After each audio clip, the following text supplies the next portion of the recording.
नगरीय निकाय का प्रारंभिक प्रकाशन आज हो गया है। आम निर्वाचन हमारे एक नगर निगम में होगा, बाकी 3 जो नगर निगम है भिलाई, रिसाली और चरौदा, उसमें उपचुनाव होने हैं कुछ एक वार्ड में जहाँ पे सीट खाली हुई है।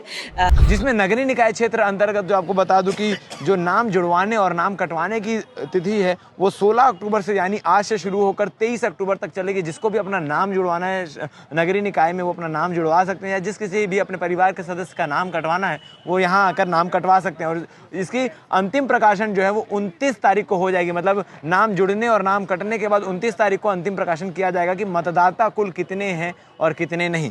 इसके साथ ही आपको बता दूं कि शहर सरकार चुनाव का शंखनाद हो चुका है, बिगुल बज चुका है और चुनाव की तैयारियां जो है वो शुरू हो चुकी है। और आज मीटिंग लेकर निर्वाचन द्वारा जो है तमाम जानकारियां दी गई है, जिसमें जो लोग हैं, जो मतदाता हैं, उनकी भी सूची प्रकाशित की गई है। पहली सूची प्रकाशित हुई है, इसके बाद दिनांक भी दिए गए हैं, दिन भी दिए गए हैं कि इतने तारीख तक जो है लोग आकर इसमें अपना नाम जुड़वा सकते हैं। और जो किसी कारणवश यहाँ से पलायन कर चुके हैं या वो उस स्थिति वहाँ रहते हुए भी जिनकी मृत्यु हो चुकी है, उनके नाम चाहे तो कटवा सकते हैं। उसके दिनांक की भी घोषणा हो चुकी है। और इसके साथ ही जो तमाम जगह है जहाँ पर आम चुनाव होने हैं, जहाँ पर उपचुनाव होने हैं, वो सारी जानकारी आज दी जा चुकी है। यानी कि चुनाव को लेकर शंखनाद शुरू हो चुके हैं। जिसमें नगरीय निकाय क्षेत्र अंतर्गत जो आपको बता दूं कि जो नाम जुड़वाने और नाम कटवाने की तिथि है वो 16 अक्टूबर से यानी आज से शुरू होकर 23 अक्टूबर तक चलेगी। जिसको भी अपना नाम जुड़वाना है नगरीय निकाय में वो अपना नाम जुड़वा सकते हैं, या जिस किसी भी अपने परिवार के सदस्य का नाम कटवाना है वो यहाँ आकर नाम कटवा सकते हैं। और इसकी अंतिम प्रकाशन जो है वो 29 तारीख को हो जाएगी। मतलब नाम जुड़ने और नाम कटने के बाद 29 तारीख को अंतिम प्रकाशन किया जाएगा कि मतदाता कुल कितने हैं और कितने नहीं।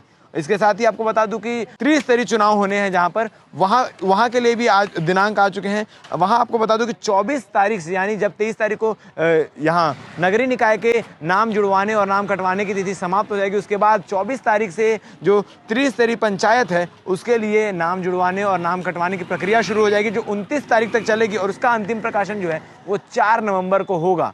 और ये सारी चीज़ें मीटिंग में तय की गई है। आपको बता दूं कि कुछ नगरीय निकाय के, कुछ पंचायत के जो हैं और कुछ नगर निगम के परिसीमन की भी बात सामने आई है, जिसमें नगर पालिका परिषद अमलेश्वर का परिसीमन किया गया है। यानी जो एरिया था उसमें कुछ बदलाव किए गए हैं, जो वार्ड थे उसमें कुछ बदलाव किए गए हैं। और इसके साथ ही नगर पालिका परिषद कुम्हारी यहाँ का भी परिसीमन किया जा चुका है, मगर किसी कारणवश जो मामला है वो न्यायालय में पेंडिंग है। न्यायालय में निर्णय आने के बाद ही इसके बारे में पूरी जानकारी मिल पाएगी। और नगर पालिका परिषद जामुल, इसका भी परिसीमन किया जा चुका है। नगर पंचायत पाटन, ये 4 ऐसे जगह हैं जिसका परिसीमन किया जा चुका है। और अब आपको बता दूं कि नगरीय निकाय में जो आम चुनाव होने हैं वो नगर पालिका निगम दुर्ग, जिसके अंतर्गत 60 वार्ड आते हैं, इन 60 वार्ड में चुनाव होने हैं।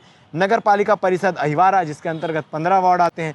अमलेश्वर, जिसके अंतर्गत 18 वार्ड आते हैं। और उसके बाद नगर पंचायत धमदा, जिसके अंतर्गत 15 वार्ड आते हैं। नगर पंचायत पाटन, जिसके अंतर्गत 15 वार्ड आते हैं। और नगर पंचायत उतई, जिसके अंतर्गत 15 वार्ड आते हैं। इन सारे जगहों पर आम चुनाव होने और इसके साथ साथ 4 जगहों पर, 4 वार्डों पर उपचुनाव होने हैं, जो नगर निगम भिलाई के वार्ड क्रमांक 24 और वार्ड क्रमांक 35 है। ये 2 वार्ड ऐसे हैं जहां फर्जी जाति बताकर पार्षद बने गए थे, जिनको निरस्त किया जा चुका है, जहां पर उपचुनाव होने हैं। और इसके साथ ही नगर पालिका निगम रिसाली के वार्ड 34 और नगर पालिका निगम भिलाई के वार्ड 32, यहाँ पर जो 2 पार्षद हैं उनकी मृत्यु हो चुकी है, जहाँ पर उपचुनाव होने। इसके साथ ही भिलाई नगर निगम का एक और वार्ड है जहाँ पार्षद योगेश साहू का निधन हो चुका है। इसकी जानकारी भी निर्वाचन को दी जा चुकी है और ऐसी उम्मीद की जा रही है कि इस चुनाव की सूची में वो भी एक वार्ड शामिल हो जाएगा। अब आपको बता देते हैं कि जनसंख्या कितनी है वार्डों में, कितने मतदाता हैं जो मतदान करेंगे अभी पहली सूची के हिसाब से। इसके बाद नाम जोड़ने और नाम कटने के बाद इसमें फेरबदल किए जा सकते हैं।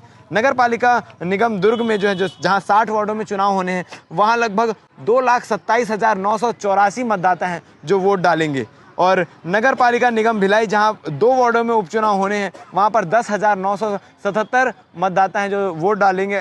इसी प्रकार से नगर पालिका निगम रिसाली के अंतर्गत एक वार्ड जहां पर 2,115, नगर पालिका निगम चरौदा भिलाई, जहां पर एक वार्ड में उपचुनाव, जहां 2,316 मतदाता हैं। और नगर पालिका परिषद अहिवारा में 15 वार्डों में 15,719, अमलेश्वर के 18 वार्डों में 11,553, नगर पंचायत धमदा के 15 वार्डों में 7,671, नगर पंचायत पाटन के 15 वार्डों में 8,321 और नगर पंचायत उतई के 15 वार्डों में 7,650 मतदाता हैं जो वोट करेंगे। इसके साथ ही आपको बता दूं कि जनपद के भी चुनाव होने हैं।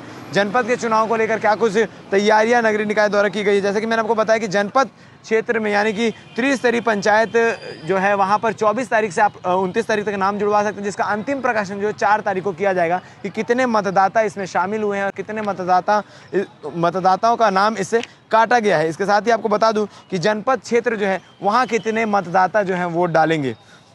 जनपद दुर्ग में जो पंचायत है, जहां 73 पंचायत आते हैं और जिसमें कुल 1315 वार्ड आते हैं, जहां जनपद पंचायत के सदस्य 24 और जिला पंचायत सदस्य 4 होते हैं।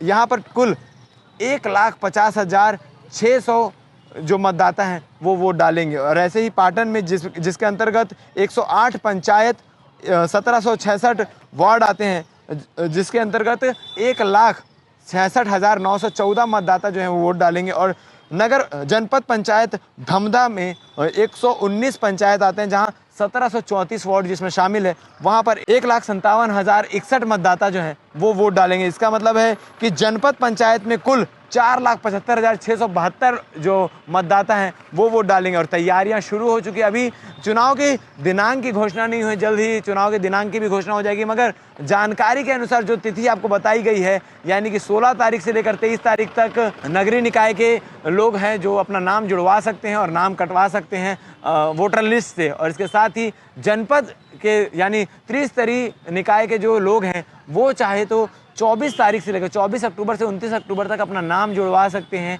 और नाम कटवा सकते हैं, जिसको भी अपना नाम कटवाना। बाकी चुनाव को लेकर क्या कुछ अपडेट रहेगा, कलेक्टर ऋचा प्रकाश चौधरी ने क्या कुछ कहा है चुनाव को लेकर, आप आगे बाइट में सुनिए।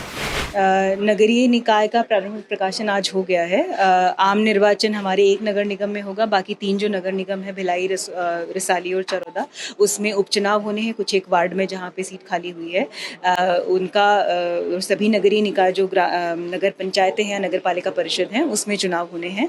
तो उसको लेकर के आज प्रारंभिक प्रकाशन हमने कर दिया है। जिला के जो स्थानीय निर्वाचन कार्यालय है, नगर निगम या नगर पालिका के ऑफिस हैं, सभी वार्ड में इसका प्रकाशन कर दिया गया है। 23 तारीख तक इसमें दावा आपत्ति आप कर सकते हैं। किसी का नाम छूट गया है, नाम में गलती है, किसी की डेथ हो गई है, कोई पलायन कर गए हैं, तो उसकी जानकारी आप दे सकते हैं।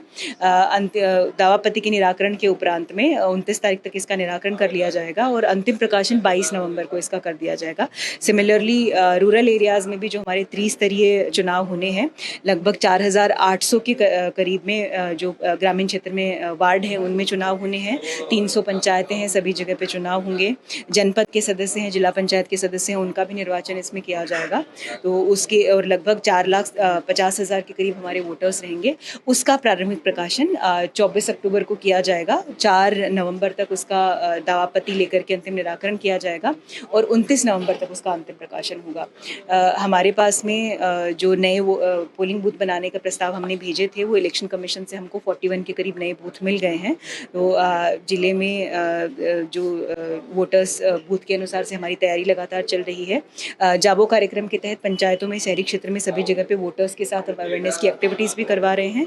ये जो एक ग्राउंड लेवल की डेमोक्रेसी है वो, उसमें मुझे पूरी उम्मीद है कि जिस तरह से लोकसभा विधानसभा चुनाव में सबने पार्टिसिपेट किया है, उसमें भी बढ़ चढ़ करके हमारे सभी जो नागरिक साथी हैं वो इसमें भाग लेंगे। कुम्हारी नगर पालिका परिषद मैडम न्यायालय परिसीमन अभी न्यायालय इसमें हाईकोर्ट के निर्णय के अध्याधीन रहेगा। जो भी होगा हाईकोर्ट का डिसीजन जैसे ही आएगा उसके बाद उसकी कार्रवाई होगी। प्रकाशन हमने कर दिया है, परिसीमन न्यायालय है, तो ये तो इलेक्टोरल रोल का प्रकाशन है, तो इसमें कोई दिक्कत नहीं है। जिला निर्वाचन जो अधिकारी है, उनकी समिति कैसे, कमेटी कैसे बनाएगी, कौन कौन इसमें शामिल रहेंगे? रजिस्ट्रीकरण और सहायक रजिस्ट्रीकरण अधिकारी इसमें नोटिफाई किए गए हैं। रजिस्ट्रीकरण अधिकारी सामान्यतः हमारे सभी जगह पे एसडीएम्स हैं और जो सहायक रजिस्ट्रीकरण अधिकारी हैं प्रत्येक निकाय के हिसाब से हमारे तहसीलदार इसमें शामिल हैं। तो जो वोटर लिस्ट में नाम जोड़ना घटना है, नामावली जो बनेगी, उसमें उन्हीं के द्वारा अंतिम निर्णय लिया जाएगा। मैडम, इससे हटके एक सवाल है, अभी दिवाली आ रही, ग्रीन पटाखों को लेकर और पटाखों को लेकर और पर्यावरण को लेकर क्या निर्देश है और किस तरह से?